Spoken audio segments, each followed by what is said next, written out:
যারা ভেলপুরি লাভার আছেন তাদেরকে আজকে নিয়ে যাব ভেলপুরির রাজ্যে। তবে এখানে এসে ভেলপুরি খেতে হলে অবশ্যই আপনাদের হাতে আধ থেকে 1 ঘন্টার মতো মিনিমাম সময় রেখে তারপর আসতে হবে। সো হ্যালো এভরিওয়ান, আসসালামু আলাইকুম, welcome back to my another new blog. আশা করছি যে যেখান থেকে বসে এই মুহূর্তে আবার আজকের ব্লগটা দেখছেন, আল্লাহর রহমতে আপনারা সবাই ভালো আছেন। আলহামদুলিল্লাহ, আমিও আল্লাহর রহমতে অনেক ভালো আছি। আমার কাছে মনে হয় আমাদের মিরপুর কিন্তু স্ট্রিট ফুডের জন্য সেরা। কি কি পাওয়া যায় সেই সংখ্যা না গুনে যদি বলি কি পাওয়া যায় না তাহলে কিন্তু বেস্ট হবে। আসলে এখানে কি পাওয়া যায় না সেটা খুঁজে বের করা অনেক মুশকিল হয়ে যাবে, কারণ মিরপুরে এমন কোনো স্ট্রিট ফুড নেই যে না পাওয়া যায়। সেদিন আমরা চলে গিয়েছিলাম মিরপুর 2 নম্বর লাভ রোডের জিবিকে স্কুলের থেকে একটু সামনে অপোজিট সাইডে অবস্থিত বশির ভাইয়ের ভাইরাল ভেলপুরি খেতে।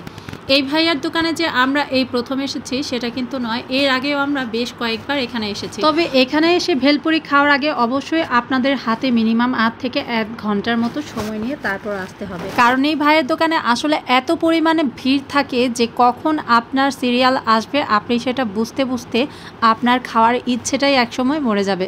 সেদিন আমার সাথে ঠিক এমনটাই ঘটেছিল। আমরা ছেলেকে নিয়ে গিয়েছিলাম হসপিটালে। আসার পথে আমার মনে হলো যে আমি ভেলপুরি খাবো, তো ভেলপুরি খাওয়ার কথা মনে হলেই আমার মনে পড়ে বশির ভাইয়ের ভেলপুরি খাওয়ার কথা। যবে থেকে আমি বশির ভাইয়ের ভেলপুরি খেয়েছি তারপরে থেকে আমার অন্য কোথাও বা অন্য কোনো জায়গার ভেলপুরি কিন্তু একদমই ভালো লাগে না।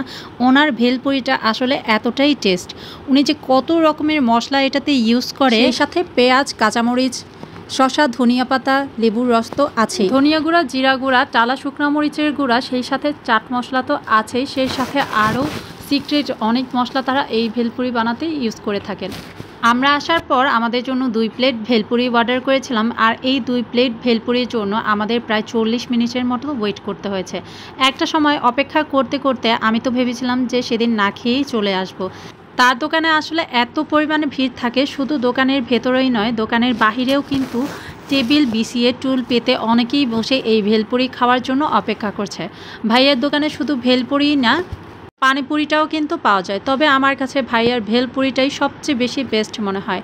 তার পরিবেশন করার ধরনটা অনেক বেশি সুন্দর। তার দোকানে কিন্তু ঝাল টক, মিষ্টি টক 2 ফ্লেভারের টকই পাওয়া যায়। আর সেই সাথে ভেলপুরিটা সার্ভ করার আগে এখানে লেবু চিপে তারপর সার্ভ করা হয়। আর লেবুর ফ্লেভারটা আসলেই কিন্তু অনেক ভালো লাগে। আমার হাজব্যান্ড দাঁড়িয়ে থাকতে থাকতে বেচারা বোর হয়ে যাচ্ছিল, তারপরেও কিছু বলতে পারছিল না। আমি শুধু বারবার গিয়ে বলছিলাম আমাদেরটা কখন দিবে। এখানে এসে সবাই যে শুধু ভেলপুরি খাচ্ছে তা কিন্তু না, বাসার জন্য অনেকে পার্সেল করে নিয়েও যাচ্ছে।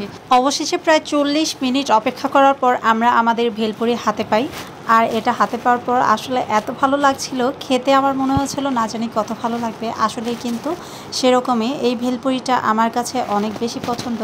আমার তো ফুচকার চেয়ে ভেলপুরিটাই বেশি ভালো লাগে। কার কার আমার মতো ভেলপুরি পছন্দ অবশ্যই কমেন্ট বক্সে কমেন্ট করে জানাবেন। যারা আমার মতো ভেলপুরি লাভার আছেন তারা অবশ্যই একবার মিরপুর 2 লাভ রোডের বশির ভাইয়ের ভেলপুরি এসে খেয়ে দেখবেন, আপনাদের কাছেও ভালো কেমন লাগলো আমার আজকের ব্লগটা অবশ্যই কমেন্ট বক্সে কমেন্ট করে জানাবেন। ভিডিওটা ভালো লাগলে লাইক, কমেন্ট, শেয়ার দিয়ে আমার চ্যানেলের পাশে থাকবেন। যারা ফেসবুক পেজ থেকে দেখছেন তারা পেজটা ফলো দিয়ে রাখতে ভুলবেন না। সবাই ভালো থাকবেন, আল্লাহ হাফেজ।